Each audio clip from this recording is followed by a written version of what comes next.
Hello everyone, I am Monu Kumar. आज हम start कर रहे हैं बेटा सेल बायोलॉजी का सेकंड पार्ट। और इस पार्ट में हम डिस्कस करेंगे यूकैरियोटिक सेल्स के बारे में। तो आज का हमारा जो मेन टॉपिक होगा बेटा वो रहेगा हमारा यूकैरियोटिक सेल्स। तो बिल्कुल ध्यान से देखेंगे कि यहाँ पर जो यूकैरियोटिक सेल्स होती है उसमें क्या क्या हमको डिफरेंस देखने को मिलेंगे with compare to prokaryotic cells. Okay, तो आज का हमारा टॉपिक है यूकैरियोटिक सेल। ठीक है, यूकैरियोटिक सेल्स। तो जैसा कि आपको पता है, हमने लास्ट क्लास में हमने देखा था सेल बायोलॉजी के फर्स्ट पार्ट में देखा था। तो कंप्लीट हमने इंट्रोडक्शन पढ़ा था और उसके अलावा हमने सेल थ्योरीज पढ़ी थी। और प्रोकैरियोटिक सेल्स जो कि मोनेरा होता है, मोनेरा किंगडम में जितना भी बैक्टीरिया सेल्स थी, बैक्टीरिया सेल्स के बारे में हमने कंप्लीट पढ़ा था। ठीक है ना। तो वो आपको बिल्कुल क्लियर हो गया होगा कि किस प्रकार से जो बैक्टीरिया सेल्स होती है वो किस प्रकार से अपने आप को डिवाइड करती है, या उसके अंदर जितने भी सेल ऑर्गन्स पाए जाते हैं और उसकी जो सेल लेयर्स होती है उसका क्या काम होता है, और किस प्रकार से जो बैक्टीरिया होता है वो अपने आप को डिवाइड करता है। ठीक है, ये चीज आप सबको पता चल चुकी होगी। आज हम बात करते हैं स्पेशली बेटा यूकैरियोटिक सेल्स की। तो यूकैरियोटिक सेल्स, सबसे पहले ये बात करेंगे यूकैरियोटिक सेल्स पाई किस में जाती है। तो सबसे पहले आपको सबको पता होगा कि यूकैरियोटिक सेल्स किस किस में पाई जाती है। तो मैं इसके एग्जांपल्स अगर आपको दूं तो आपको पता होना चाहिए कि यूकैरियोटिक सेल्स जो होती है वो सबसे पहले पाई जाती है प्रोटिस्टा, फिर फंगाई, फिर प्लांटी,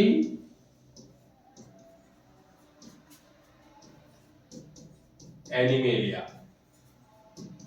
ठीक है, अब आपको मैं बता देता हूं कि रॉबर्ट विटेकर जो उसने 5 किंगडम क्लासिफिकेशन दिया था, जिसमें मोनेरा, प्रोटिस्टा, फंगाई और प्लांटी एंड एनिमेलिया जितने भी लिविंग ऑर्गेनिज्म थे उन्होंने 5 किंगडम्स में डिवाइड कर दिए थे। उसका जो डिवाइड करने का जो एक आधार था, एक जो बेसिस था, वो एक ये भी था कि किस प्रकार की सेल्स किस प्रकार के लिविंग ऑर्गेनिज्म में पाई जाती है। ठीक है, तो प्रोकैरियोटिक सेल्स जो होती है वो आती है बेटा मोनेरा किंगडम में। ठीक है ना, तो उसमें सारे बैक्टीरिया उसमें चले गए। उसके बाद में यूकैरियोटिक जो सेल्स होती है उनके जो एग्जांपल्स होते हैं protista, fungi, Plantae and animalia. ठीक है ना, तो ये चीज हमको बिल्कुल क्लियर हो चुकी है। यहाँ पर यहाँ तक कोई डाउट बताइए। अगर आपको कोई डाउट हो तो बिल्कुल आपको मैं एक बार वापिस रिवाइज कर देता हूं कि यूकैरियोटिक सेल्स जो होती है बेटा वो पाई जाती है protista, fungi, Plantae and animalia में। और प्रोकैरियोटिक बोला ना मैंने, हाँ प्रोकैरियोटिक, जो प्रोकैरियोटिक सेल्स होती है वो पाई जाती है मोनेरा किंगडम में। और यूकैरियोटिक सेल्स जो मिलती है जिसको आज हम पढ़ने वाले हैं वो प्रोटिस्टा, फंगाई, प्लांटी और एनिमेलिया में पाई जाती है। मतलब हम ह्यूमन बीइंग्स हैं, हम भी एक यूकैरियोटिक ऑर्गेनिज्म है। क्या है? यूकैरियोटिक जीव है। उसी प्रकार के जो प्लांट्स होते हैं वो भी यूकैरियोटिक होते हैं। अब इनके अंदर भी हम दो टाइप्स के लिविंग ऑर्गेनिज्म पढ़ सकते हैं, जैसे कि एक तो यूनिसेलुलर और एक मल्टीसेलुलर। अब जितने प्रोटिस्टा होते हैं बेटा, सारे जो प्रोटिस्टा होते हैं वो सारे के सारे क्या होते हैं बेटा? यूनिसेलुलर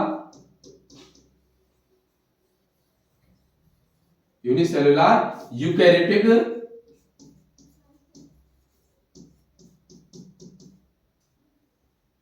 क्या होते हैं? यूकैरियोटिक ऑर्गेनिज्म होती है यूनिसेलुलर, जो कि इनकी बॉडी क्या होती है बेटा? सिंगल सेल से बनी होती है। ठीक है, इनकी बॉडी क्या होती है? सिंगल सेल से बनी होती है। इस वजह से क्या होता है, इनको प्रोटिस्टा क्या बोलता है? यूनिसेलुलर यूकैरियोटिक बोला जाता है। अब जितने फंगाई हो गया और प्लांटी हो गया और एनिमली हो गया, ये क्या होते हैं बेटा? मल्टी सेलुलर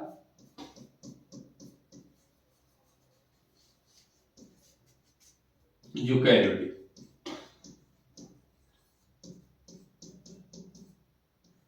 ठीक है, ऑर्गेनिज्म। ओके, तो ये तो हो गए मल्टीसेलुलर ऑर्गेनिज्म और ये हो गए बेटा यूनिसेलुलर ऑर्गेनिज्म। यहां तक समझ में आया? बिल्कुल। तो देखिए यहां पर कुछ भी नहीं है। जो सिंगल सेल से बने होते हैं वो यूनिसेलुलर कहलाते हैं, और जो एक से ज्यादा सेल से बने होते हैं वो मल्टीसेलुलर कहलाते हैं। अब यहां तक आपको कोई डाउट नहीं होना चाहिए मेरे हिसाब से तो। ठीक है ना, और जो भी मैं आपको बात बता रहा हूं बिल्कुल ध्यान से सुनिए। अब हमको ये डिस्कस करना है बेटा कि पहले यूकैरियोटिक सेल्स क्या होती है। ठीक है ना, यूकैरियोटिक सेल्स की संरचना किस प्रकार से होती है, स्ट्रक्चर किस प्रकार से होती है, मैं आपको बिल्कुल आपको डायग्राम दिखाऊंगा जो एनसीईआरटी में दिए हुए हैं। और इसके अलावा मैं आपको कुछ इनकी जो स्ट्रक्चर्स है उनके बारे में आपको डिस्कस करूंगा किस प्रकार से हम आगे बढ़ेंगे, ठीक है ना। तो मैं आपको एक डायग्राम बना के दिखाता हूँ किसका, यूकेरियोटिक सेल्स का। तो यूकेरियोटिक सेल्स किस प्रकार से होती है बेटा,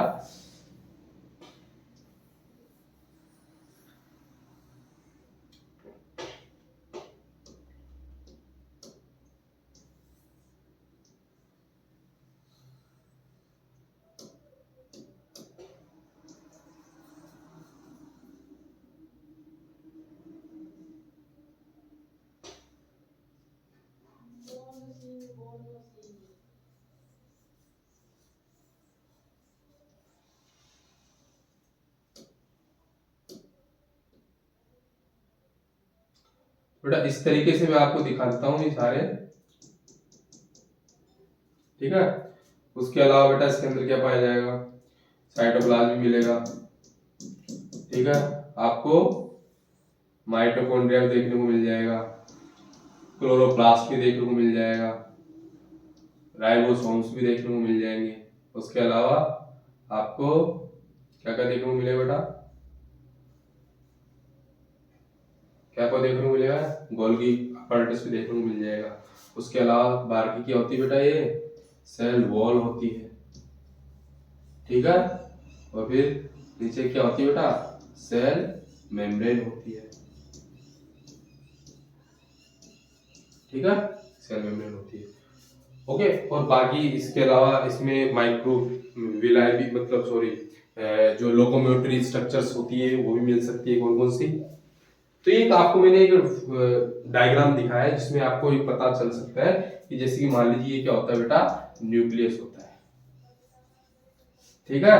और ये क्या होती है बेटा, एंडोप्लाज्मिक रेटिकुलम होती है, एंडोप्लाज्मिक रेटिकुलम, ठीक है। ये दो टाइप्स की हो सकती है। अगर इस पे राइबोसोम प्रेजेंट है तो रफ एंडोप्लाज्मिक रेटिकुलम होगी, और इस पे राइबोसोम प्रेजेंट नहीं है तो वो क्या होगी बेटा, स्मूथ एंडोप्लाज्मिक रेटिकुलम होगी, ठीक है ना। उसके अलावा गोल्गी कॉम्प्लेक्स हो गया,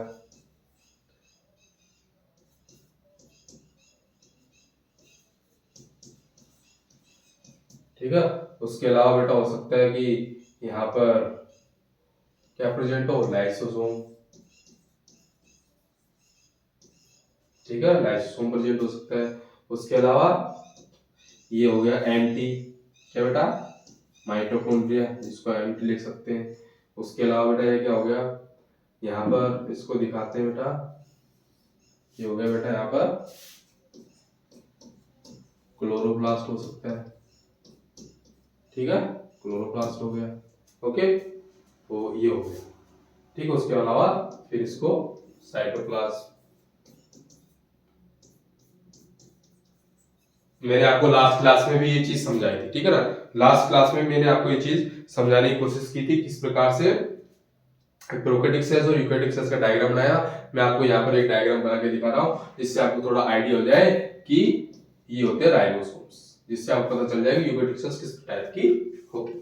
अब देखिए बेटा हम क्या करेंगे, अब हम डिवाइड करेंगे। मान लीजिए जो यूकैरियोटिक सेल्स होती है, जैसे फंगस सेल्स तो होती है, उसके अलावा प्रोटिस्टा होती है, प्लांट और एनिमल, मतलब प्लांट सेल्स और एनिमल सेल्स भी क्या होते हैं, एक प्रकार की यूकैरियोटिक सेल्स होती है, ठीक है। तो इन दोनों में भी हम डिफरेंस पैदा करने की कोशिश करेंगे कि दोनों सेल्स में किस प्रकार का अंतर पाया जाता है, दोनों सेल्स के बीच में कौन कौन से अंतर पाए जाते हैं जिस वजह से हम दोनों को डिफरेंशिएट कर सकते हैं। सबसे पहले तो मैं बात करता हूं बेटा, यहाँ पर हम यहाँ पर सबसे पहले बात करते हैं, तो आपको ये डायग्राम समझ में आ गया होगा कि किस प्रकार से यूकैरियोटिक सेल्स का डायग्राम होता है। और आपको एक बार वापस मैं बता देता हूं कि बेटा यूकैरियोटिक सेल्स के जो एग्जांपल्स होते हैं प्रोटिस्टा, फंगाई, प्लांटियो और एनिमलिया होते हैं। अब हमको बात करना है इसकी कुछ खास विशेषताओं के बारे में जिससे आपको ये पता चल सके कि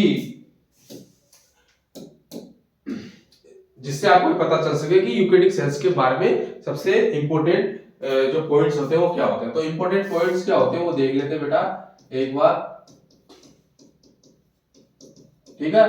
तो सबसे पहले क्या होता है बेटा, इसके अंदर सबसे पहला जो कैरेक्टर होता है इसमें होता है बेटा कि इसमें वेल ऑर्गेनाइज्ड क्या पाया जाता है बेटा, न्यूक्लियस पाया जाता है। क्या पाया जाता है, न्यूक्लियस पाया जाता है, ठीक है ना। इसके अंदर क्या मिलता है बेटा, वेल ऑर्गेनाइज्ड न्यूक्लियस पाया जाता है। देखिए यहाँ पे क्या था, न्यूक्लियस पाया जाता है। याद करिए अपने फर्स्ट लेक्चर्स को, जिसमें मैंने बताया था बेटा जो प्रोकैरियोटिक सेल्स होती है उसके अंदर कभी भी न्यूक्लियस नहीं पाया जाएगा। बिल्कुल वापस से आपको बोल रहा हूं कि ध्यान रखिए, प्रोकैरियोटिक सेल्स के अंदर क्या नहीं पाया जाता, न्यूक्लियस नहीं पाया जाता। यूकैरियोटिक सेल्स के अंदर क्या होता है बेटा, न्यूक्लियस पाया जाता है। तो यही सबसे बड़ा डिफरेंस होता है किस किस के बीच में, प्रोकैरियोटिक सेल्स के बीच में और यूकैरियोटिक सेल्स के बीच में। अब कंफ्यूजन आपको पैदा नहीं करना है कि किसके अंदर न्यूक्लियस होता है या किसके अंदर न्यूक्लियस नहीं होता। सीधा सीधा ध्यान रखना है, यूकैरियोटिक के अंदर क्या होता है बेटा, न्यूक्लियस प्रेजेंट होता है, और प्रोकैरियोटिक के अंदर न्यूक्लियस प्रेजेंट नहीं होता है।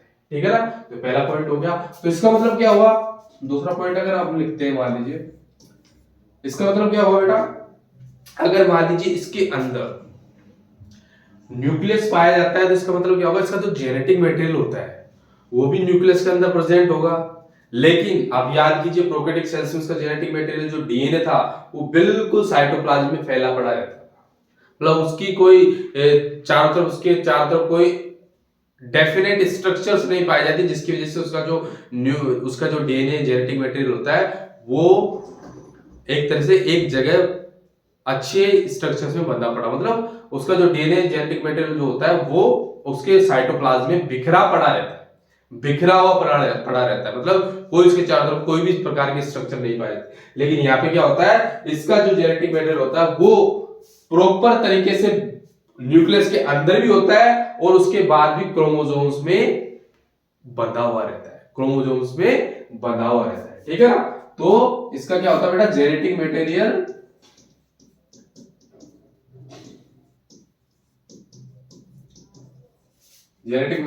organized into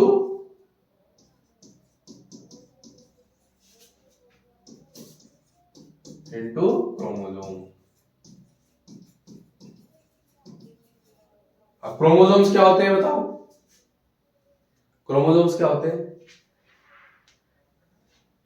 क्रोमोसोम्स जो होते हैं बेटा उसमें क्या होता है, डीएनए जो होता है अपने आप को कंडेंस्ड करके, डीएनए जो होता है अपने आप को कंडेंस्ड करके या पूरी तरह से व्यवस्थित करके किसमें बंधा हुआ रहता है, क्रोमोसोम्स में बंधा हुआ रहता है। ठीक है, जब हम न्यूक्लियस के बारे में पढ़ेंगे जब आपको इसको विस्तार से बताएंगे कि किस प्रकार से जो आपका डीएनए है वो क्रोमोसोम्स को किस प्रकार से कंप्लीट अपनी संरचना को तैयार करता है। ठीक है ना, चलो दो अंतर हो गए।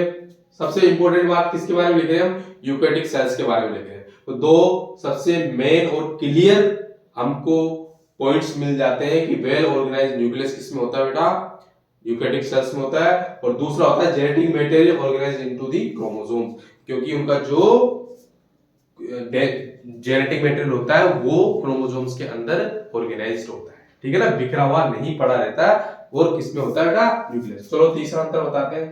तीसरी बात कौन सी बताए बताओ, तीसरी बात कौन सी बताए, तीसरी सबसे यहाँ पे इंपॉर्टेंट बात होती है बेटा, इसमें पाया जाता है बेटा कंपार्टमेंटलाइजेशन, कंपार्टमेंटलाइजेशन। अब आप पूछो सर ये क्या होता है, बिल्कुल सही बात है, आपको बताएंगे हम।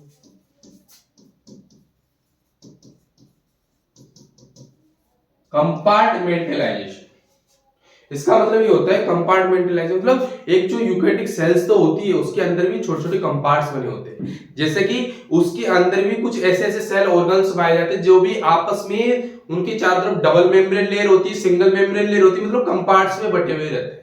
तो इस वजह से क्या होता है, उसमें वेल डिफाइंड कंपार्ट पाए जाते हैं, मतलब उसमें membrane bound cell organs present होते हैं बेटा। क्या होते हैं, membrane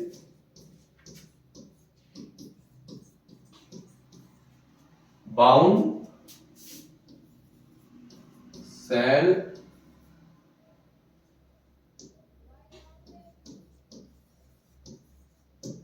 organelles are present।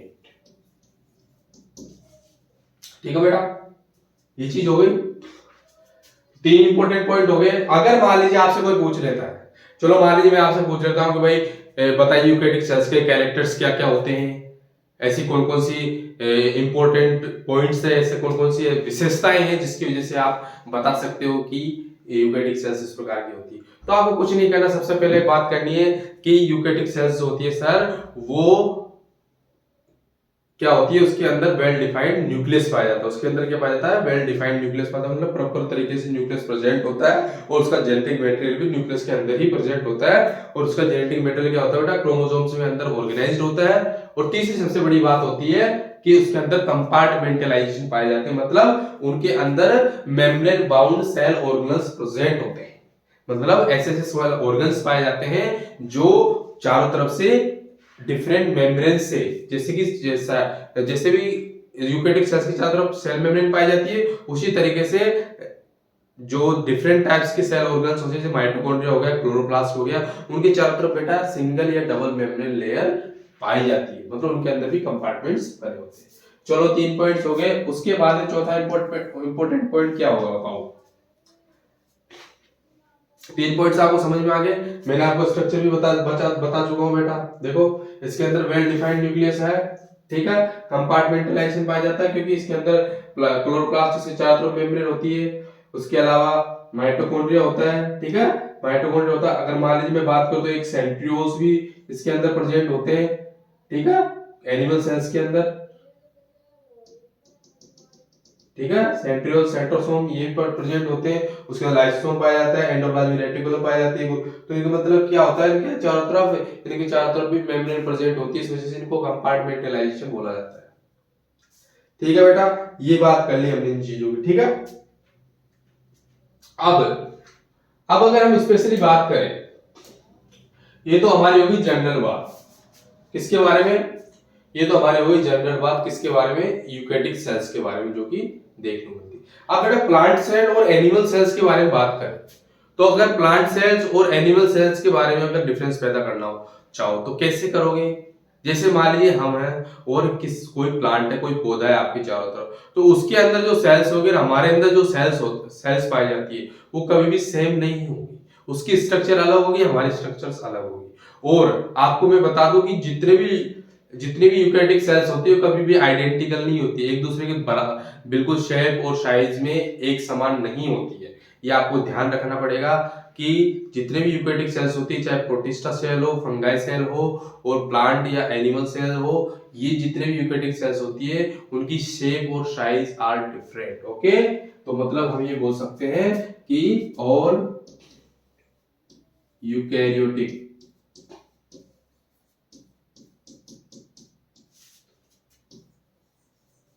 cells are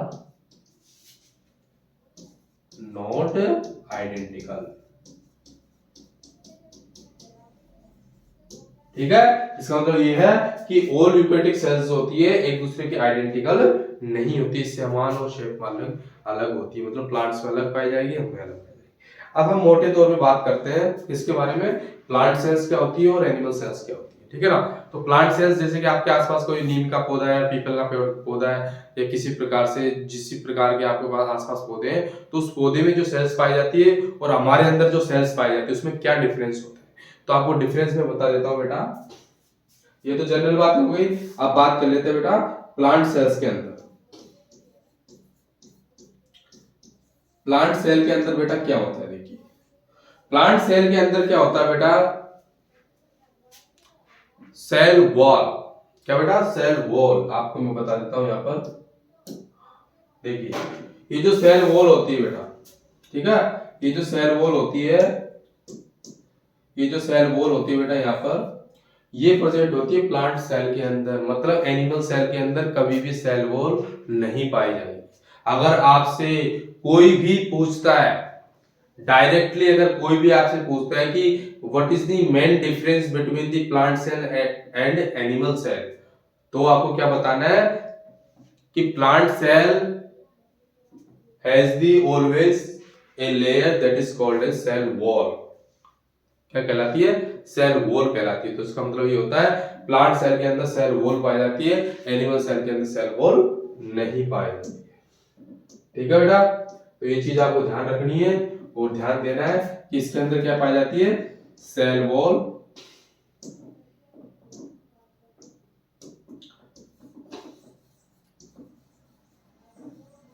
cell wall, मैं इसको अलग कलर से लिख देता हूँ जिससे आपको थोड़ा आसानी होगी। तो सेल वॉल इज प्रेजेंट, ऐसा लिख सकते हैं।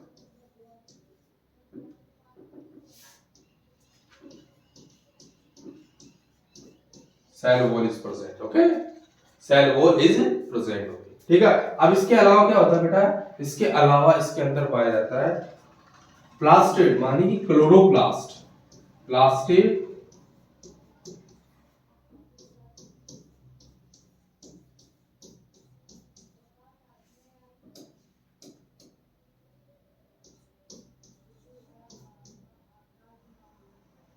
क्लोरोप्लास्ट, ठीक है।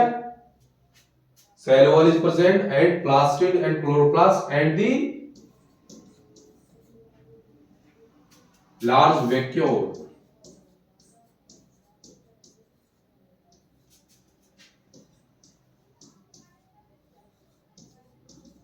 रिक्तिका पाई जाती है, ऑल्सो प्रेजेंट।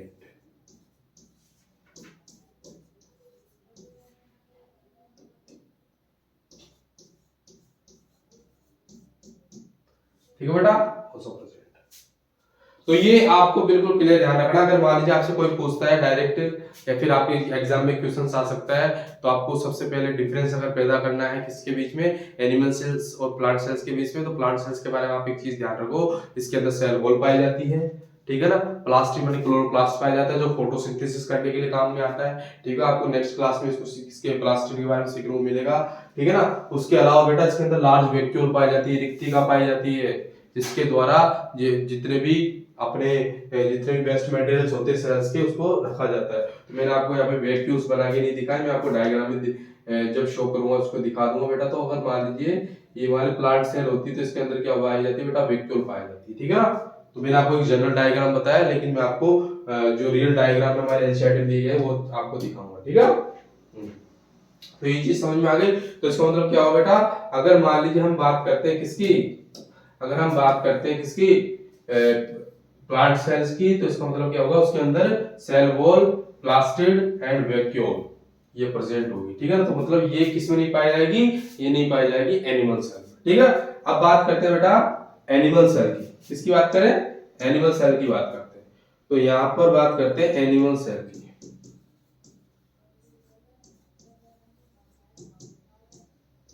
ठीक है। एनिमल सेल की बात करते हैं। एनिमल सेल में क्या होता है बेटा, ओनली सेल मेम्ब्रेन पाई जाती है, सेल वॉल एब्सेंट होती है। यहां पर क्या होता है बेटा, सेंट्रियोल,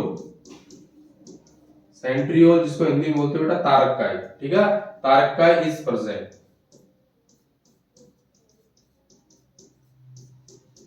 ठीक है। तारककाय इज प्रेजेंट मतलब सेंट्रियोल इज प्रेजेंट, मतलब एक ऐसा सेल ऑर्गन होता है जो सेल डिवीजन के टाइम स्पिंडल फाइबर्स बनाता है, क्रोमोसोम्स को पकड़े रखता है। ये जो होता है वो किसमें पाया जाता है बेटा, एनिमल सेल्स के अंदर पाया जाता है, और वो किसमें एब्सेंट होता है, प्लांट सेल्स के बीच में एब्सेंट होता है, ठीक है ना। तो यहां तक आप समझ चुके होंगे। मैं आपको एक बार वापस समराइज कर सकता हूं बेटा। तो यूकेरियोटिक सेल्स होती है, किस किस के एग्जांपल्स होती है, होती है प्रोटिस्टा, फंगाई, प्लांटियन, एनिमलिया, ये चीज आपको समझ में आ सकती है, ठीक है ना। कंफ्यूज नहीं होना है बिल्कुल, है ना, ध्यान से देखो आप, ठीक है। तो पहला पॉइंट हो गया वेल, जो यूकेरियोटिक सेल्स के बारे में। प्रोकैरियोटिक सेल्स में आपने देखा वहां पे न्यूक्लियस नहीं पाया जाता, लेकिन यहाँ पे न्यूक्लियस प्रेजेंट होता है, ठीक है। और यहाँ पर क्या होता है, जेनेटिक मटेरियल जो होता है, मतलब डीएनए जो होता है वो किसमें ऑर्गेनाइज होता है, क्रोमोसोम्स के अंदर ऑर्गेनाइज होता है। उसके बाद में इसके अंदर क्या पाया जाता है, कंपार्टमेंटलाइजेशन पाया जाता है। कंपार्टमेंटलाइजेशन का मतलब क्या होता है कि इसके अंदर कंपार्ट्स बने होते हैं, छोटे छोटे कंपार्ट्स बने होते हैं, जैसे क्लोरोप्लास्ट हो गया, माइटोकॉन्ड्रिया हो गया, क्योंकि इनके चारों तरफ भी क्या होती है बेटा, मेम्ब्रेन पाई जाती है, ठीक है ना। तो ये क्या होता है, यूकेरियोटिक सेल्स की खासियत होती है।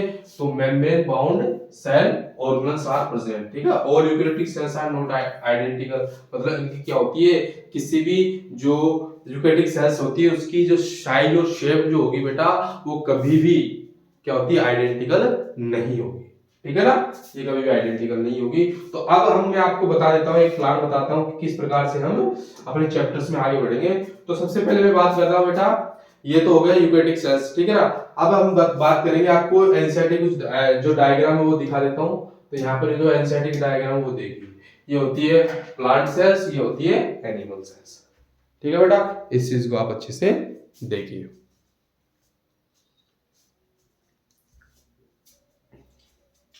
अब यहाँ पे ध्यान दीजिए बेटा, मैंने आपको बताया था, क्या बताया था बताओ, मैंने आपको बताया था ये होती है प्लांट सेल,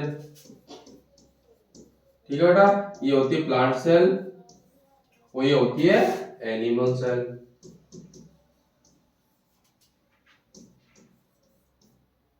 ठीक है, तो यहाँ ध्यान दीजिए, यहाँ पे क्या आता है बेटा कि यहाँ पर आपको सेल वॉल प्रेजेंट मिलेगी, ठीक है, और यहाँ पर सेल वॉल आपको देखने को ही नहीं मिलेगी। बताओ सेल वॉल कहाँ पे है इसमें, सेल वॉल बिल्कुल नहीं है इसमें।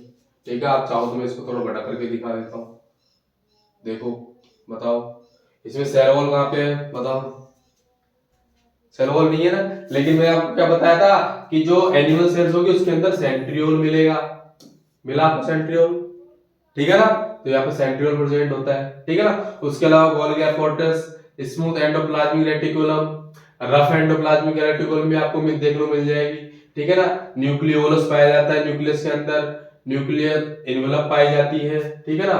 प्लाज्मा मेम्ब्रेन पाई जाती है, माइक्रोविलाई पाए जाते हैं, छोटे छोटे सूक्ष्माणु पाए जाते हैं, ठीक है, जो सेल्स टू सेल्स को अटैच करने में हेल्प करते हैं।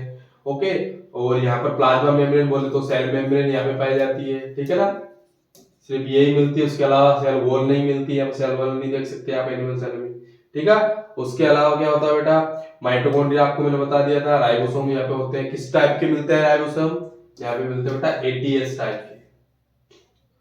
कितने टाइप के मिलते हैं, यहाँ पे मिलेंगे आपको जो राइबोसोम मिलेंगे एटीएस टाइप के मिलेंगे, ठीक है। और याद करो आप मोनेरा प्रोकैरियोटिक सेल्स में याद करो, जो सेल वाले जो फर्स्ट पार्ट में ना आपको उसमें बताया था, जो बैक्टीरिया सेल्स होती है उसके पास कितने राइबोसोम्स होते हैं, 70s राइबोसोम होते हैं, कितने 70s राइबोसोम।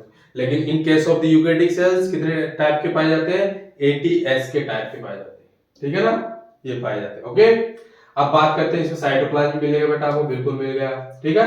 उसके अलावा पेरोक्सिसोम माइक्रो बॉडी होती है, ठीक है, और स्मूथ एंडोप्लाज्मिक रेटिकुलम और रफ एंडोप्लाज्मिक रेटिकुलम, इसमें क्या अंतर होता है भाई, बताओ सर इसमें क्या अंतर होता है।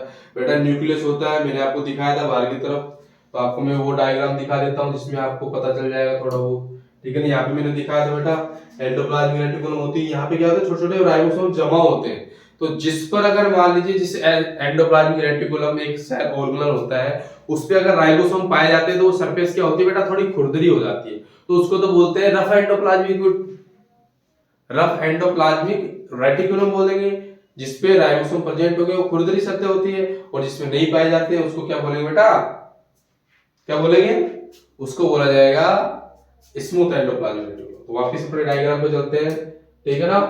हाँ, तो ध्यान यहाँ पे ध्यान से देखिए, तो आपको यहाँ पे क्या देखने को मिला कि यहाँ पर अगर जो सेंट्रियोल मैंने आपको यहाँ बताया था, ठीक है, यहाँ पे ध्यान से देखिए दिखाई दे रहा है, सेंट्रियोल आपको जो यहाँ पे बताया था वो किस में नहीं मिलता, प्लांट सेल में नहीं मिलता, ठीक है। तो यहाँ की सारी स्ट्रक्चर मैंने आपको बता दी। अब बात करते हैं बेटा, अब बात करते हैं हम प्लांट सेल की। सबको दिखाई दे रही है प्लांट सेल, ठीक है। तो यहाँ पे देखिए बेटा, यहाँ पर मैंने आपको बताया था कि सेल वॉल यहाँ पे मिलेगी, तो सेल वॉल यहाँ पे पाई जाती है, देखिए, ठीक है, सेल वॉल यहाँ पे पाई जाती है, बिल्कुल पाई जाती है। उसके अलावा क्लोरोप्लास्ट, ये रहा क्लोरोप्लास्ट, ठीक है, जिसको प्लास्टिड भी बोला जाता है, ठीक है, ये फोटोसिंथेसिस में काम आता है, आपको नेक्स्ट क्लास में बताया जाएगा, जो नेक्स्ट लेक्चर आएगा उसमें बताया जाएगा। क्लोरोप्लास्ट मिलता है तो वहां पर क्लोरोप्लास्ट नहीं पाया जाएगा, ठीक है, किसमें नहीं पाया जाएगा, एनिमल सेल्स के अंदर नहीं पाया जाएगा। ओके, उसके अलावा हमको क्या देखने को मिला कि हमने सेल वॉल इसमें प्रेजेंट होती है और प्लास्टिड क्लोरोप्लास्ट प्रेजेंट होता है, और ये क्या होती है बेटा, ये जो मैंने लार्ज केविटी आपको बताई है ये होती है बेटा वैक्यूल, रिक्तिका होती है बेटा, ये क्या होती है, वैक्यूल होती है, ठीक है, सॉरी वैक्यूल होती है। तो वैक्यूल किस प्रकार से काम आती है बेटा, ये काम आती है जितने भी वेस्ट मटेरियल्स को कलेक्ट करने काम आती है। तो बेटा ये इतनी बड़ी होती है कि जो इसका न्यूक्लियस होता है वो सेंटर से बिल्कुल मेम्ब्रेन की तरफ खिसक जाता है, ठीक है ना। देखो कितना बड़ा है इसका, जो साइज इतना बड़ा होता है कि जो इसका न्यूक्लियस होता है वो बाहर जो मेम्ब्रेन की तरफ खिसक जाता है। तो ये तो आपको मैंने डायग्राम की बात बता दी। अब बात करते हैं बेटा किसके बारे में बात करें, अब बात करते हैं अपन कि हम किस तरीके से यूकेरियोटिक सेल्स में आगे बढ़ेंगे। तो मैंने आपको बताया था बेटा कि सेल लेयर्स जो होती है, तो इनके सेल लेयर्स, सबसे पहले हम बात करें सेल लेयर्स के बारे में, ठीक है ना। तो किस तरीके से हमको आगे बढ़ना है, तो सबसे पहले ये देख लेते हैं। तो यहां तक अगर आपको कोई डाउट हो तो बिल्कुल आप बताइए, ठीक है ना। यहां तक आपको अगर कोई डाउट है तो बिल्कुल आप बता सकते हैं और बिल्कुल मुझे उस चीज से अवगत करा सकते हैं, कोई डाउट हो, ठीक है ना।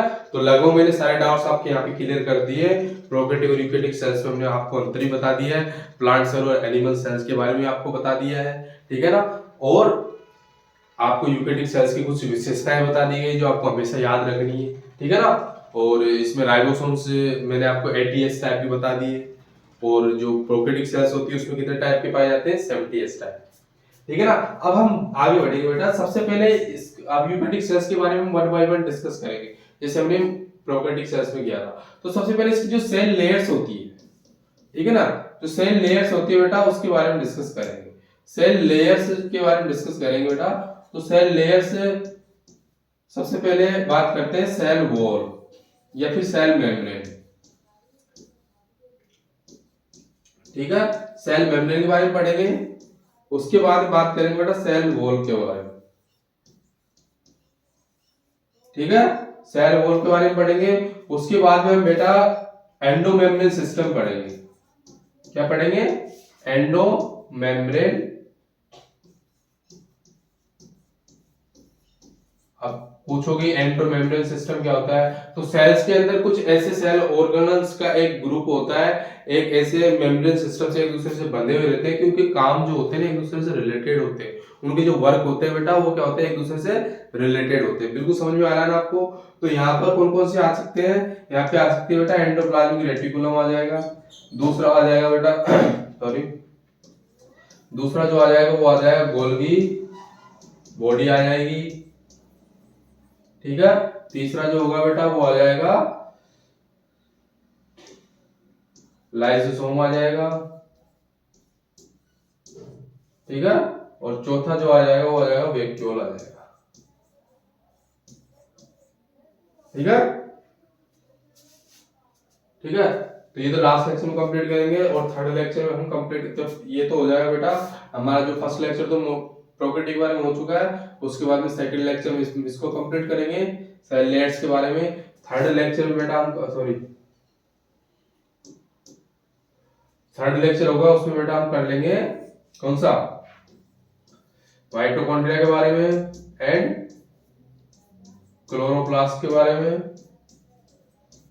एंड राइबोसोम के बारे में। उसके बाद में न्यूक्लियस पढ़ ले, उसके बाद में हम न्यूक्लियस पढ़ सकते हैं या फिर एंडोमेम्ब्रेन सिस्टम पढ़ लेंगे, ठीक है ना। उसके बाद न्यूक्लियस पढ़ेंगे, ठीक है। और इसके अंदर लोकोमोटरी स्ट्रक्चर्स क्या पाई जाती है, फ्लैजिला, फ्लैजिला पाई जाती है। तो फ्लैजिला भी हम उसका स्टडी हम करेंगे इसके लास्ट वाले लेक्चर, ठीक है। तो मैंने आपको इस तरीके से डिवाइड कर दिया। तो आज के लेक्चर में पढ़ेंगे ना सेल लेयर्स के बारे में। सबसे पहले पढ़ेंगे सेल मेम्ब्रेन, उसके बाद पढ़ेंगे फिर सेल वॉल, ठीक है। तो यहां तक होप आपको सब कुछ समझ में आ चुका होगा, ठीक है। अब बात करते हैं बेटा सेल मेम्ब्रेन के बारे में। ये देखिए, ये होती है सेल मेम्ब्रेन, ठीक है। क्या बेटा ये सेल मेम्ब्रेन,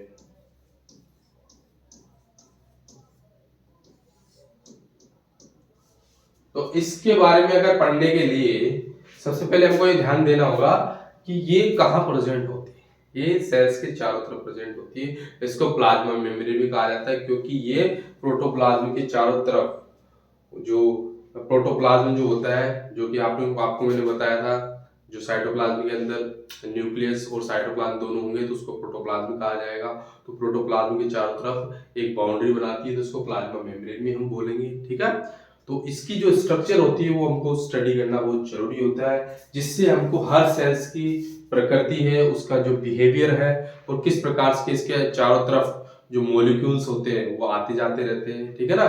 तो हमको क्या पढ़ना है, देखिए बेटा हमको पढ़ना है कि मान लीजिए, यहाँ ध्यान दीजिए कि यहाँ पर जैसे मान लीजिए प्लाज्मा मेम्ब्रेन है, ठीक है। तो इसके चारों तरफ मटेरियल्स कैसे आर पार होते हैं, ठीक है।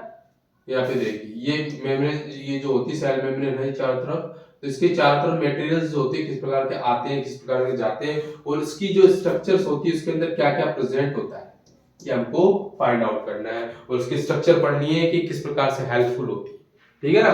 तो ये हम बिल्कुल जानने की कोशिश करेंगे, ठीक है ना। तो आपको मैं बता देता हूं अपनी जानकारी के लिए कि जो सेल मेम्ब्रेन होती है वो कुछ इस तरह की दिखाई देती है, ठीक है ना। और ये मेनली किस किस की बनी होती है बेटा, ये मेनली बनी होती है लिपिड्स एंड प्रोटीन की बनी होती है, ठीक है। किसकी बनी होती है, लिपिड्स एंड प्रोटीन्स की, फास्फोलिपिड्स एंड प्रोटीन्स की। तो इसमें लिपिड्स जो मेनली पाए जाते हैं कौन से पाए जाते हैं, फास्फोलिपिड्स पाए जाते हैं, और इसमें प्रोटीन्स प्रेजेंट होती है। तो ये दोनों किस किस की लेयर होती है, फास्फोलिपिड्स एंड प्रोटीन की लेयर होती है। अब बेटा देखिए इसकी ये क्या होती है, एक सेलेक्टिव परमिएबल मेम्ब्रेन होती है, ठीक है ना। ये एक ऐसी मेम्ब्रेन होती है सेलेक्टिव परमिएबल, चयनात्मक पारगम्य झिल्ली होती है। इसका मतलब ये होता है कि इसको ये सेल्स के अंदर उन्हीं मटेरियल्स को आने देगी जो सेल्स के लिए इंपॉर्टेंट है, समझ में आया ना। सेल्स के लिए जो इंपॉर्टेंट है उसको ही अंदर आने देगी। तो बेटा इसके बाहर की तरफ पाया जाता है बेटा, जो बाहर की तरफ इसके अंदर कौन कौन सी स्ट्रक्चर्स पाई जाती है, इसके बाहर की तरफ पाई जाती है बेटा, वो पाई जाती है ग्लाइकोप्रोटीन्स पाए जाते हैं, ग्लाइकोलिपिड्स पाए, मतलब कार्बोहाइड्रेट मिलते हैं, ठीक है ना। तो वो लिपिड से भी जुड़े रह सकते हैं कार्बोहाइड्रेट, और प्रोटीन से भी जुड़े रह सकते हैं।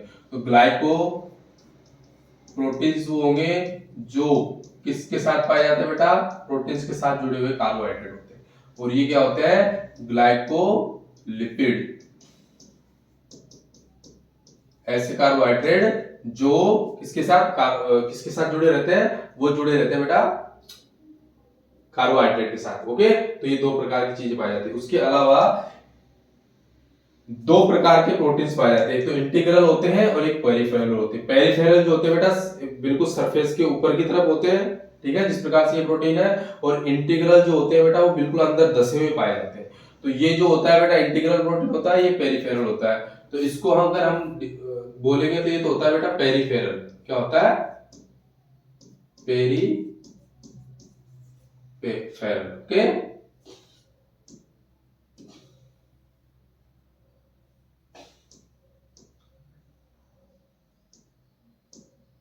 आपको दिखाई दे रहा है,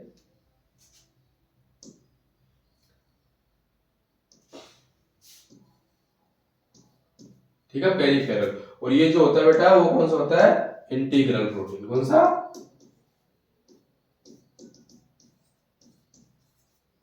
मतलब ये आंतरिक रूप से पाए जाते हैं, बाह्य प्रोटीन होते हैं। ये बाह्य प्रोटीन होते हैं, ये आंतरिक रूप से पाए जाते हैं, ठीक है ना। और ये जो होते हैं बेटा वो क्या होते हैं, फॉस्फोलिपिड होते हैं। क्या होते हैं बेटा, फॉस्फोलिपिड।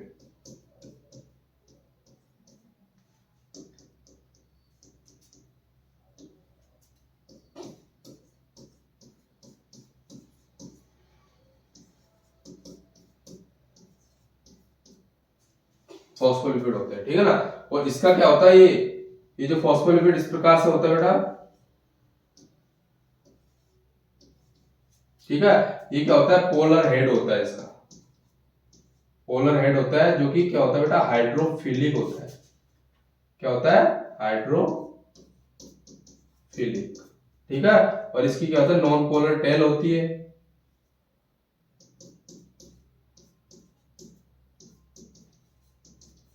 ठीक है, जो कि हाइड्रोफोबिक होती है, ठीक है। क्या होती है, हाइड्रोफोबिक,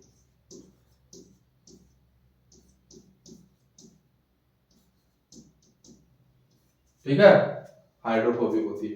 तो मतलब ये हाइड्रोफिलिक मतलब जो जल में घुलनशील जो भाग होता है वो कौन सा होता है इसका, हाइड्रो सॉरी इसका हेड होता है, वो हेड पोर्शन होता है फास्फोलिपिड का, वो क्या होता है, हाइड्रोफिलिक होता है। और नॉन पोलर जो होती है वो हाइड्रोफोबिक होती है, ठीक है।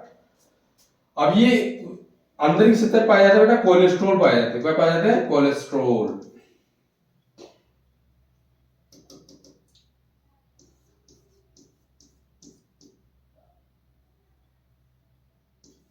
कोलेस्ट्रॉल पाया जाता है, ठीक है। उसके अलावा बेटा जो आर पार 10वीं प्रोटीन्स होती है, जब कभी कभी क्या होता है इसके चारों तरफ जो मटेरियल्स होते हैं वो कभी कभी जो होते हैं वो वाटर सोल्यूबल होते हैं, ठीक है ना। वाटर सोल्यूबल जो मटेरियल्स होते हैं जिनको सेल्स के अंदर आना होता है, जो सेल्स के लिए बहुत ज्यादा इंपॉर्टेंट होते हैं, उनको हेल्प लेनी पड़ती है बेटा ट्रांसमेम्ब्रेन प्रोटीन की। किसकी? ट्रांसमेम्ब्रेन प्रोटीन की हेल्प लेनी होती है। ये क्या होती है बेटा? ये होती है ट्रांसमेम्ब्रेन प्रोटीन। मतलब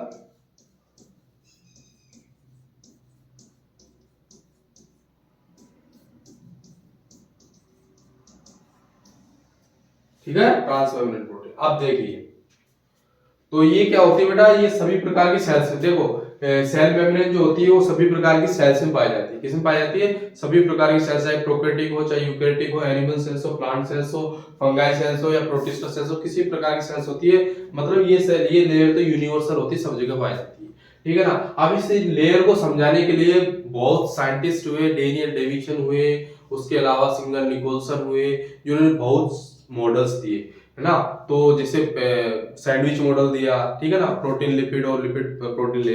लेकिन हमारे जो एनसीईआरटी में दे रखा है, जो हमारे लिए इंपॉर्टेंट है बेटा, वो है हमारे लिए इंपॉर्टेंट है फ्लूइड मोजेन मॉडल। तो ये जो मॉडल पढ़ रहे हैं बेटा, उसका नाम क्या है, जिसके द्वारा हमको समझना है इसकी structure, fluid mosaic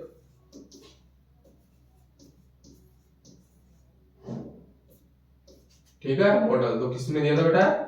singer and Nicolson ने।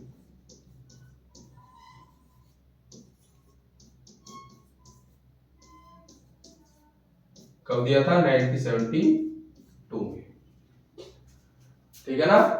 तो मतलब सिंगर एंड निकोलसन ने जो मॉडल दिया था वो फ्लूइड मोजेक मॉडल दिया था, जिसके अकॉर्डिंग क्या होता है बेटा, जो एक सेल मेम्ब्रेन होती है वो एक क्या होती है, ये कौन सी, एक तरह से हिम नदी होती है। क्या बोला जाता है इसको? हिम नदी बोला जाता है। फिर बोल सकते हैं कि एक तरह से रिवर होती है, जिसके अंदर जो आइस होती है ना, वो प्रोटीन्स जो होती है वो डूबी रहती है इसके अंदर, ठीक है ना। आइस रूपी जो प्रोटीन्स होते हैं, आइस बिल्कुल एक तरीके से आइस के गोले होते हैं, वो डूबे हुए रहते हैं, ठीक है ना। तो एक हिम नदी होती है एक तरीके से। मतलब इन फास्फोलिपिड्स को क्या कहा गया है कि लिपिड्स की एक रिवर होती है, उसके अंदर जो आइस के गोले होते हैं ना, गोले की तरह प्रोटीन्स के अंदर डूबे हुए रहते हैं, ठीक है ना। तो फ्लूइड मोजेक मॉडल किसने दिया था? सिंगर एंड निकोलसन ने 1972 में दिया था, जो इसको इसकी संरचना को एक्सप्लेन करता है, ठीक है ना। ये चीजें मैंने आपको बता दी है, और इसमें कोई डाउट हो तो बिल्कुल आप बताइए। इसका स्क्रीनशॉट आप ले सकते हो या फिर राइट डाउन कर सकते हो, ठीक है ना। और इसको देखो, कभी क्या होता है, जैसे मैं आपको पढ़ा देता हूँ, लेकिन आपको क्या करना चाहिए, जब भी आप लेक्चर पढ़ रहे हो, तो अगर आप केवल सुन रहे हो तो आपके लिए कोई काम का नहीं है। समझ में आया?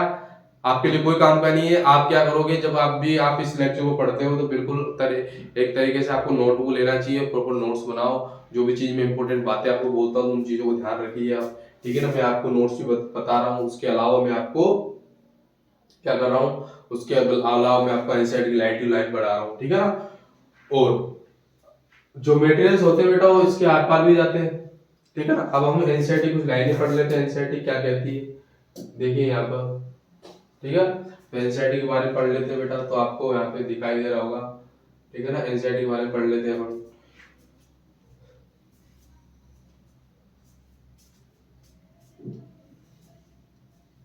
ठीक है। एनसीईआरटी के बारे में यहाँ पे पढ़ लेते हैं बेटा। तो एनसीईआरटी क्या कहती है यहाँ पे हमारे, देखिए एनसीईआरटी कहती है the detailed structure of membrane was studied only after advent of electron microscope 1950। तो मतलब जो इसकी स्ट्रक्चर है, जिसको अच्छे से देखा गया, तो पहले इलेक्ट्रॉन माइक्रोस्कोप जो लगभग कब डिस्कवर हुआ था बेटा, वो 1950 में हुआ था, ठीक है। अब जो हमारे ह्यूमन रेड ब्लड सेल्स है, उसकी स्टडी की गई, इसके बाद में हमें प्लाज्मा मेम्ब्रेन सेल के बारे में ज्यादा जान पाए, ठीक है ना। तो इस स्टडी से क्या पता चला बेटा हमको, इसको पता चला कि हमारे इसके अंदर क्या होता है, लिपिड और प्रोटीन की बनी होती है। मैंने आपको बताया था बेटा, मेनली क्या बताया था कि ये किस किस की बनी होती है बेटा, लिपिड एंड प्रोटीन की बनी होती है, ठीक है। लिपिड एंड प्रोटीन की ये हमारी स्ट्रक्चर बनी रहती है, ठीक है। लिपिड और प्रोटीन्स पाए जाते हैं, और जो मेजर लिपिड्स होते हैं वो कौन से होते हैं बेटा, फॉस्फोलिपिड्स होते हैं। आपको दिखाई दे रहा होगा यहाँ पे phospholipids, okay, that are arranged in the bilayer. क्या होते हैं? जो लिपिड्स होते हैं किसमें अरेंज होते हैं, बाय लेयर, मतलब दो दो लेयर पाई जाती है। मैंने आपको बताया था ना दो दो लेयर कैसे पाई जाती है। देखिए यहाँ पर मैंने आपको बिल्कुल मॉडल में दिखाया यहाँ पर कि देखो एक लेयर तो फास्फोलिपिड्स की ऊपर वाली हो गई और एक ही लेयर होगी। तो लिपिड बाय लेयर में पाए जाते हैं, प्रोटीन के अंदर दसे हुए पाए जाते हैं, इनके अंदर दसे हुए पाए जाते हैं। ठीक है, तो इस चीज को आपको ध्यान रखना है। ओके, अब बात करते हैं बेटा दूसरी, बायलेयर पाए जाते हैं। ठीक है ना, अब इस तरीके से अरेंज होती है कि इसकी जो हाइड्रोफोबिक टेल होती है वो इस प्रकार से प्रोटेक्टेड होती है, किसकी वजह से, non polar tail saturated hydrocarbon से बनी होती है। और जो एक्वस इन्वायरमेंट होता है, मतलब एक्वस इन्वायरमेंट जो होगा उससे हमेशा बची रहेगी। मतलब इसका मतलब क्या होगा बेटा, यहाँ पे ध्यान दीजिए आप। देखिए यहाँ पे क्या होगा कि मान लीजिए सेल का अंदर वाला पार्ट है, तो अंदर वाला पार्ट होगा तो इसके अंदर क्या होगा बेटा, साइटोप्लाज्म होगा। यहाँ पर क्या प्रेजेंट होगा, इस सेल के अंदर वाला पार्ट है तो यहाँ पे क्या प्रेजेंट होगा, साइटोप्लाज्म। ठीक है, और यहाँ पे क्या होगी, सेल वॉल के बाद में क्या होगा, इंटरसेलुलर मेम्ब्रेन होगी, तो वहां पर क्या होगा, फ्लूइड। तो दोनों तरफ से फ्लूइड हो गया, तो इसकी जो टेल होगी ना वो हाइड्रोफोबिक टेल होती है, वो हमेशा एक्वस एनवायरनमेंट जो होता है उससे हमेशा प्रोटेक्टेड रहती है। ठीक है, तो ये चीज मैं समझाने की कोशिश कर रहा हूँ, यहाँ पे यही दिया गया है। ठीक है ना, और उसके बाद में क्या बताया गया कि इसके अंदर क्या होता है बेटा, कोलेस्ट्रॉल प्रेजेंट होता है। मैंने आपको बता दिया कोलेस्ट्रॉल कहाँ प्रेजेंट होता है। Later biochemical investigations clearly revealed that the cell membrane also possesses protein and carbohydrate। मैंने आपको बताया ग्लाइकोप्रोटीन एंड ग्लाइकोलिपिड, आपको बताया आउटर जो लेयर होती है उस पे, आउटर सरफेस होती है उस पे पाई जाती है। ठीक है ना, और उसके बाद में लिपिड्स और प्रोटीन का जो जो रेशियो होता है हमारे आरबीसी में क्या होता है, 52% क्या होती है प्रोटीन पाई जाती है, 40% क्या होती है लिपिड्स पाई जाती है। अगर हम आरबीसी की बात करें बेटा, रेड ब्लड कॉर्पुलेशंस की बात करते हैं, तो उसमें क्या होता है बेटा, 52% तो क्या मिलती है आपको, प्रोटीन मिलेगी। ठीक है, और 40% आपको क्या मिलेगा, लिपिड मिलेगा बेटा। ठीक है, 40% क्या मिलेगा आपको, लिपिड मिलेगा।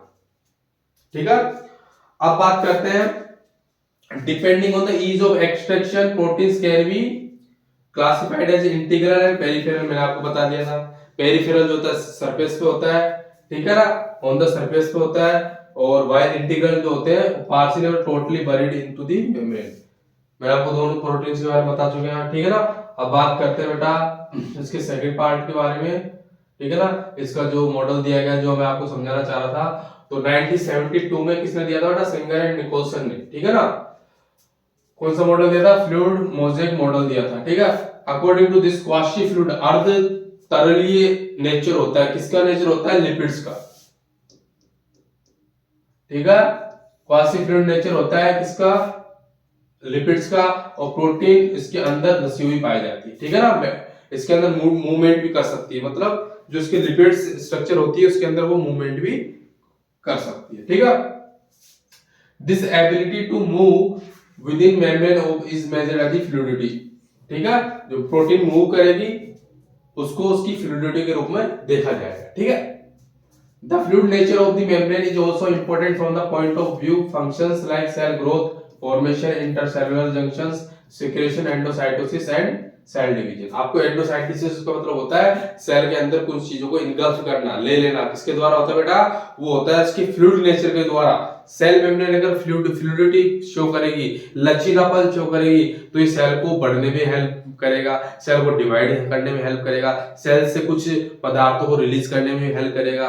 ठीक है ना, ये किसका वजह से होता है, इसकी फ्लूइडिटी नेचर के कारण होता है। जो लिपिड्स जो होते हैं वो किस प्रकार से होते हैं बेटा, अब आप कंफ्यूज मत होना कि सर आप बिल्कुल एक तरह से मतलब कंटिन्यू रामायण की तरह पढ़ा रहे हो, नहीं, ऐसा कुछ भी नहीं है। मैं आपको एक चीज आराम से बता रहा हूँ। पहले आपको मैंने किसके बारे में समझाया, मैंने आपको पहले सेल के बारे में थोड़ा इंट्रोडक्शन बताया, यूकेरियोटिक सेल्स के बारे में, उसके बाद में मैंने आपको एनिमल और सेल और प्लांट सेल में थोड़ा डिफरेंस बताया, उसके बाद में हमने पढ़ा कि हम सेल लेयर से स्टार्ट करते हैं, उसके आउटिंग कवरिंग, उसके अंदर की सारी चीजों के बारे में पढ़ेंगे। ठीक है ना, तो मैं आपको सेल मेम्ब्रेन के बारे में पढ़ा रहा हूँ। ठीक है, तो सेल मेम्ब्रेन किस प्रकार से होती है, सिंगल एंड निकोलसन हम मॉडल पढ़ रहे हैं। ठीक है, तो आपके साथ क्या होनी चाहिए, एनसीईआरटी होनी चाहिए, प्रॉपर आपके नोट्स बनते रहने चाहिए। ठीक है, अब बात करते हैं, one of the most important function of the plasma membrane is the transport of the molecules. मैंने बात बताया थी ना आपको कि इसका जो सबसे इंपोर्टेंट फंक्शन क्या होता है, मटेरियल्स को ट्रांसपोर्ट करना। अगर ये मान लीजिए किसी मटेरियल को ट्रांसपोर्ट करने में अगर एनर्जी का यूज कर रही है तो एक्टिव ट्रांसपोर्ट होगा, अगर ये यूज नहीं कर रही है तो पैसिव ट्रांसपोर्ट होगा। तो पैसिव क्या होता है, जो कि एनर्जी का यूज नहीं करता है, ठीक है ना। तो पैसिव, ठीक है। और एक्टिव ट्रांसपोर्ट क्या होता है बेटा, वो तो इसमें क्या है, न्यूट्रल सॉलिड्स में move across the membrane by the process of simple diffusion. Diffusion क्या होता है बेटा, अगर मान लीजिए सेल मेम्ब्रेन के चारों तरफ एक कंसंट्रेशन ग्रेडियंट प्रेजेंट होती है, जैसे मान लीजिए ये सेल है, ये सेल मेम्ब्रेन है बेटा, यहाँ पे हाई वॉल्यूम है किसका, वाटर का। मान लीजिए वाटर का हो सकता है, किसी और मटेरियल का हो सकता है, हाई कंसंट्रेशन है और इधर अंदर की साइड लो है, ठीक है। तो बेटा ऑटोमेटिक क्या होगा, ये material high concentration low concentration आ जाएंगे, तो इस वजह से क्या हो जाएगा बेटा, ये इसका ट्रांसपोर्ट हो जाएगा। अगर इसके द्वारा होता है तो उसको, मेम्ब्रेन के द्वारा अगर ये कंसंट्रेशन ग्रेडियंट होती है तो उसको बोलते हैं ऑस्मोसिस, ठीक है।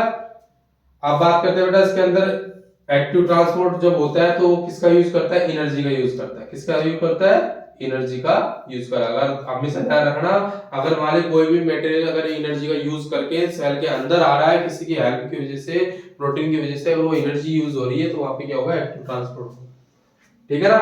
और वो कौन कौन करते हैं, जिसे सोडियम पोटेशियम पंप करते हैं, ठीक है ना। मैं आपकी जानकारी के लिए बता दूं, एक तो चैनल होता है जो सेल मेम्ब्रेन में पाए जाते हैं, और एक होते हैं पंप। तो चैनल होते हैं वो एनर्जी का यूज नहीं करते हैं, और पंप जो होते हैं वो एनर्जी का यूज करते हैं, ठीक है ना। ये समझ में आ गया। अब बात करते हैं बेटा सेल वॉल के बारे में। सेल वॉल क्या होती है बेटा, इसका एक डायग्राम देख सकते हो, किसके बारे में, सेल मेम्ब्रेन का डायग्राम देख लीजिए आप। शुगर किसके बाहर प्रेजेंट होती है, मैंने ग्लाइकोप्रोटीन और ग्लाइकोप्रोटीन कार्बोहाइड्रेट बताया था, आउटसाइड होती है। पेरिफेरल प्रोटीन्स होती है जो ऊपर पाई जाती है ये, ठीक है। इंटीग्रल प्रोटीन जो ट्रांसमेम्ब्रेन प्रोटीन हो गया अंदर 10वीं पाई जाती है। फॉस्फेट बाइलेयर पाया हो गया। उसके अलावा कोलेस्ट्रॉल जो होता है वो अंदर की तरफ पाया जाता है, ये देखिए, ठीक है। फ्लूइड मोजिक मॉडल है। अब बात कर लेते हैं बेटा किसके बारे में, सेल वॉल के बारे में बात करते हैं, ठीक है। सेल वॉल के बारे में बात कर ले तो सेल वॉल आपको पता है एक हार्ड लेयर होती है। बिल्कुल ध्यान से सुनिए आप, यहाँ कोई प्रकार से आपको डिस्ट्रैक्शंस नहीं होना चाहिए, किसी प्रकार का आपको दुख नहीं होना चाहिए कि हम क्या पढ़ रहे हैं, कैसे पढ़ रहे हैं, क्यों पढ़ रहे हैं। अगर आपको पढ़ना है तो बेटा फोकस करना पड़ेगा, और बिल्कुल आपको ध्यान से क्लास को सुनना पड़ेगा, नोट्स भी बनाने पड़ेंगे, तभी जाके आप डॉक्टर बन पाओगे, ठीक है।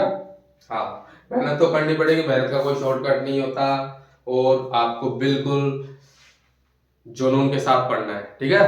तब एक बार सिलेबस हो जाएगा, फिर आप अपने पीवाईक्यूज की प्रैक्टिस कीजिए, ठीक है, और मॉक टेस्ट लगाइए, अपने आप आपका स्कोर अच्छा आएगा। तो आप सेल मेम्ब्रेन पढ़ चुके हैं, अब बात करते हैं सेल वॉल के बारे में, ठीक है। तो सेल वॉल के बारे में पढ़िए। सेल वॉल में क्या होती है, इसको ध्यान से देखिए आप। मैंने आपको बताया था सेल वॉल जो होती है केवल किसी में पाई जाती है, प्लांट सेल के अंदर पाई जाती है। और ये जो मेनली होती है एक हार्डनिंग लेयर होती है, इसका जो निर्माण होता है बेटा वो साइटोप्लाज्म की जो गंदगी होती है, जो वेस्ट मटेरियल होता है उसके द्वारा निर्माण होता है, ठीक है ना। और इसमें जो होता है बेटा, इसके जो वेस्ट मटेरियल जो साइटोप्लाज्म के अंदर जो केमिकल रिएक्शंस चलती हैं, साइटोप्लाज्म जानते हो ना, तो वो भी नहीं जानते, बिल्कुल जानते हो, ठीक है ना। तो साइटोप्लाज्म के अंदर जो भी गंदगी चलती है, जो भी केमिकल रिएक्शन चलती है, उससे जो वेस्ट मटेरियल निकलता है वो बाहर आके सेल मेम्ब्रेन के आउटसाइड पे आके जमा हो जाता है, ठीक है ना। तो उस वजह से तो क्या होती है, थोड़ी हार्ड होती है, और ये एक तरीके से इसमें डेड मटेरियल से बड़ी होती है, लेकिन इसके अंदर क्या होती है बेटा, कैपेसिटी होती है अपने आप को डेवलप करने की, ठीक है। तो ये किसकी बनी होती है, तो मेनली क्या होता है बेटा, जो सेल वॉल होती है वो प्लांट सेल बनी होती है, सेलुलोज की बनी होती है। और जो काइटिन एंड चिटिन बोल सकते हो, काइटिन बोल सकते हो, वो फंगाई सेल्स के अंदर पाई जाती है। और मैंने आपको बताया था बैक्टीरिया सेल्स के अंदर जो सेल वॉल मिलती है वो किसमें मिलती है बेटा, सेल वॉल जो पाई जाती है बैक्टीरिया सेल्स के अंदर वो मिलती है पेप्टिडोग्लाइकन, ठीक है। तो सेल वॉल,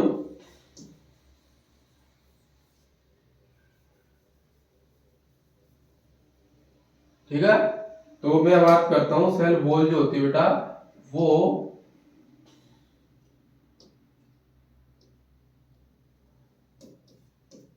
ठीक है। तो पहले बात करते हैं बैक्टीरिया में।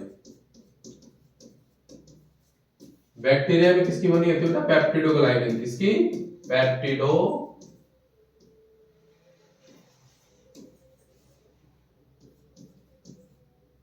ठीक है, पेप्टिडोग्लाइकन बनी होती है। उसके अलावा फंगाई सेल्स में पाई जाती है बेटा ये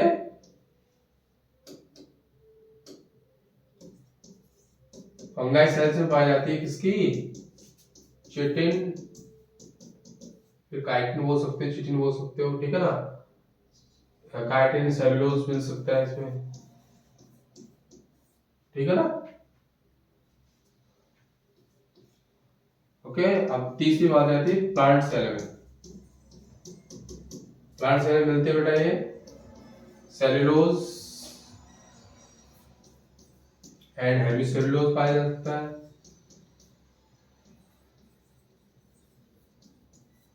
एंड पेक्टोज मिल सकता है। उसके अलावा इसके अंदर बेटा पैक्टिन, क्यूटिन, ल्यूबिन, सुमेरिन, बहुत सारे मटेरियल्स पाए जाते हैं, ठीक है ना। तो ये एक तरीके से हार्ड लेयर होती है। और इसके अंदर अगर मान लीजिए बात करते हैं, जैसे मान लीजिए सेल 1 है, सेल 2 है, ये सेल 1 है, सेल 2 है, तो अगर मान लीजिए इसके बीच में क्या होता है बेटा, ये मान लीजिए इसके चारों तरफ ये लेयर पाई जाती है, ठीक है ना। इसको बड़ा करके देखोगे तो आपको मिलेगा इसके अंदर कि बीच में, तो इसमें क्या होती है बेटा, क्या होती है, मिडल लेमिला पाई जाती है। उसके अलावा यहाँ पे क्या मिलेगी, प्राइमरी सेल वॉल मिलेगी जो इसके द्वारा बनी होती है, ठीक है। उसके अलावा क्या मिलेगा आपके पास, सेकेंडरी सेल वॉल मिलेगी, ठीक है। उसके बाद टर्सरी मिलेगी। तो मिडल लेमिला जो होती है बेटा किसकी बनी होती है, इसकी मिडल लेमिला,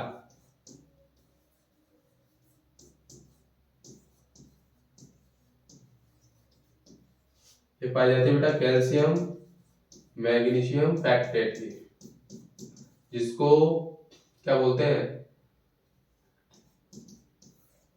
ये मिडल लेमिला होती है, कैल्शियम मैग्नीशियम पैक्टेट की पाई जाती है सेल 1 और सेल 2, ठीक है ना।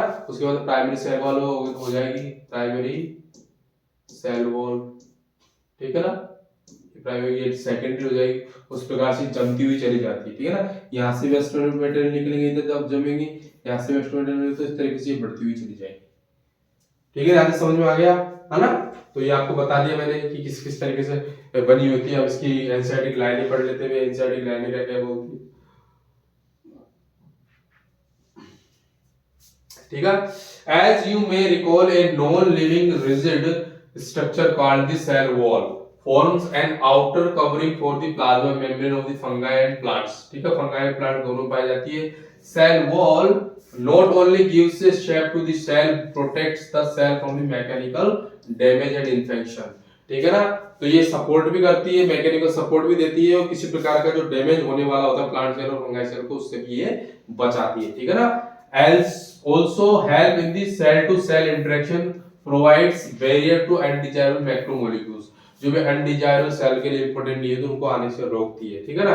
Algae have the cell wall made up of the cellulose, algae की जो सेल किसकी बनी होती है, cellulose, galactans, manganese and minerals की बनी होती है, like calcium carbonate, and while the other plants consist cellulose, hemicellulose and pectins, proteins की बनी होती है, ठीक है। मैंने आपको लिख दिया है वहां पे, मैंने आपको अभी बताया था बेटा, मैंने आपको यहाँ पे बताया था, देखिए मैंने आपको बताया था वेक्टर सेल फैक्टर की बनी होती है, fungi cell chitin and cellulose की बनी होती है, ठीक है ना। और उसके अलावा सेलुलोज हेमिसेलुलोज की होती है, प्लांट सेल्स होती है, ठीक है। ओके, अब उसके बाद में क्या होती है, the cell wall of the young plant cell primary wall is capable of the growth which gradually diminishes as the cell mature and secondary wall is formed the inner towards of the membrane. तो मैंने आपको बताया था primary cell wall और secondary cell wall बनती है। तो middle lamella layer mainly calcium pectate की बनी होती है, कैल्शियम मैग्नीशियम पैक्टेट की, व्हिच होल्ड्स द ग्लूज, मतलब एक गोंद की तरह होता है, neighbouring cells together the cell wall. Middle lamella में be travels with plasmodesmata and which connect the cytoplasm. तो सबसे इंपॉर्टेंट चीज और भूल गया बेटा मैं यहाँ पे, जो दोनों सेल्स होती है वो क्या होती है, प्लांट सेल्स के अंदर क्या होता है बेटा, ये जो होती है इसके अंदर क्या होता है, छोटे छोटे छिद्र पाए जाते हैं, ठीक है। सेल वॉल के अंदर क्या होते हैं, छोटे छोटे छिद्र पाए जाते हैं, जिनको बोला जाता है बेटा जिनको क्या बोला जाता है, जिनको बोला जाता है बेटा यहाँ पर प्लाज्मोडेस्माटा। क्या बोल देंगे, प्लाज्मोडेस्माटा।